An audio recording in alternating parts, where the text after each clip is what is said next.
আজকে আমি বানিয়েছিলাম কলাইয়ের ডাল বা বিউলির ডাল। তা সেটা আলু পোস্ত দিয়ে তো খুব ভালো লাগে। তা অনেকে এটা পছন্দ করে না, একটু স্লিপারি হয়ে যায় বলে। তা বিউলির ডালটা আমি একটু অন্যরকমভাবে চিংড়ি মাছ দিয়ে করেছিলাম। সেই জন্য আমার লাগবে বিউলির ডাল, চিংড়ি মাছ আর মৌরি, জিরে, সাদা জিরে, ঘি আর এই মৌরিটা, রসুন রসুন আদা আর কাঁচা লঙ্কা। তা বিউলির ডালটা তো অনেক সময় একটু স্লিপারি হয়ে যায় বলে অনেকে পছন্দ করে না। এটা একটু সাদা খোলায় একটু ভেজে নেবেন কড়াইয়ে সেদ্ধ করার আগে, তাহলে দেখবেন আর স্লিপারি ভাবটা হবে না।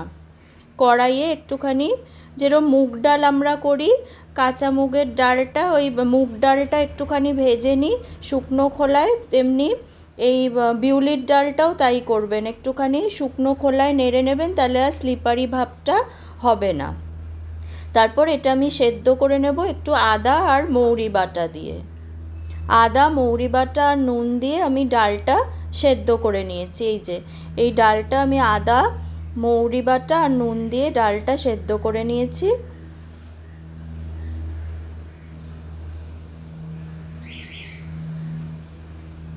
এবার আমি কড়াইয়ে একটু সম্বাদ দেব ঘি দিয়ে।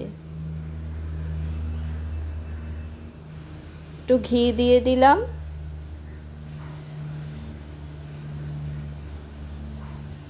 সাদা জিরে ফোড়ন দেব।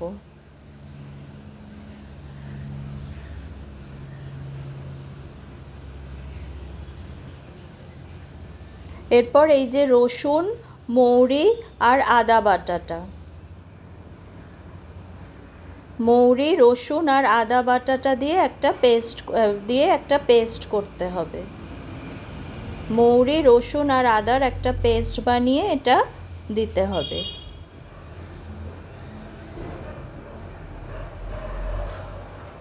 ফ্লেমটাকে একটু কমিয়ে নেবেন, গ্যাসের ফ্লেমটাকে।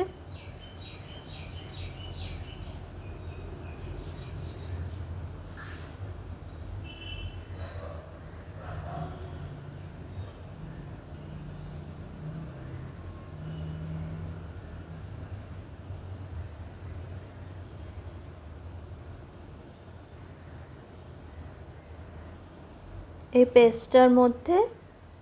পেস্টটা ভালো করে কষিয়ে, পেস্টটার মধ্যে চিংড়ি মাছগুলো দিয়ে কষিয়ে নেব।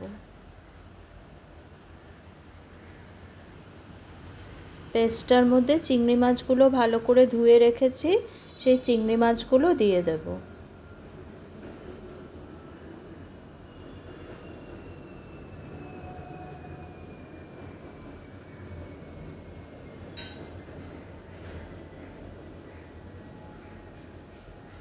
ভালো করে এটা কষিয়ে নিতে হবে।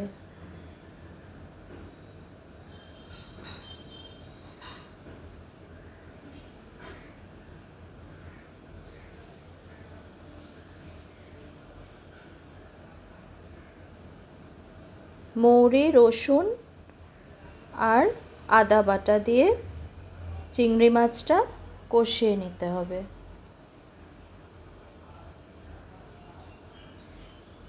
একটু হলুদ গুঁড়ো দিয়ে দিচ্ছি।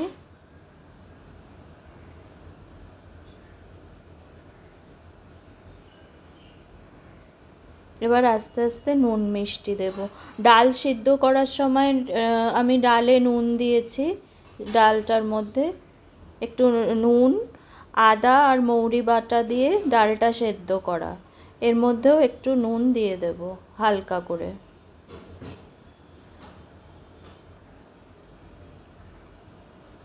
চিনি দেব।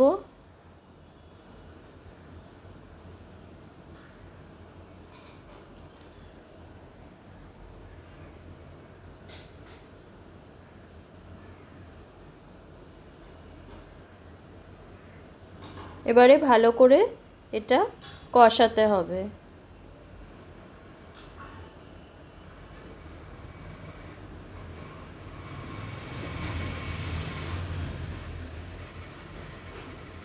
দেখুন অনেকটা শুকনো শুকনো হয়ে গেছে। এবারে ডালটা, সেদ্ধ ডালটা দিয়ে দেব।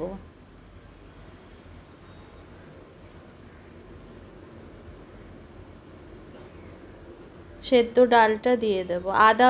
আদা আর মৌরি বাটা আর নুন দেওয়া আছে কিন্তু ডালটার মধ্যে। এবার ডালটা দিয়ে দেব। আর বাটিটার মধ্যে যে লেগে আছে, বাটিটা ভালো করে একটু জল দিয়ে ধুয়ে নেব। ধুয়ে সেই জলটাও নিয়ে নেব। এটা একটু বেশি শুকনো হয়ে গেছে, একটু জলটা মিশিয়ে একটু পাতলা করে নেব।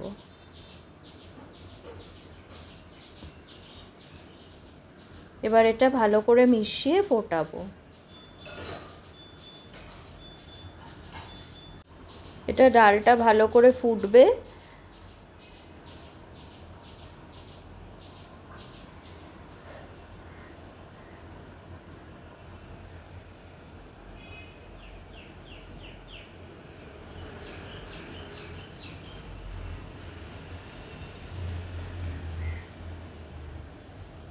ডালটা ফুটে গেছে ভালো করে, একটু শুকনো শুকনো হয়ে এসছে।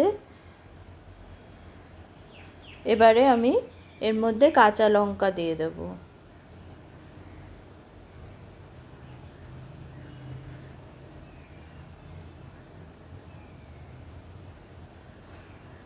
আর নামানোর আগে ঘিটা দিয়েই আমি গ্যাসটা বন্ধ করে দেব। ঘিটা দিয়ে আর ফোটাবো না ডালটা। ব্যাস, এবার এটা হয়ে গেল।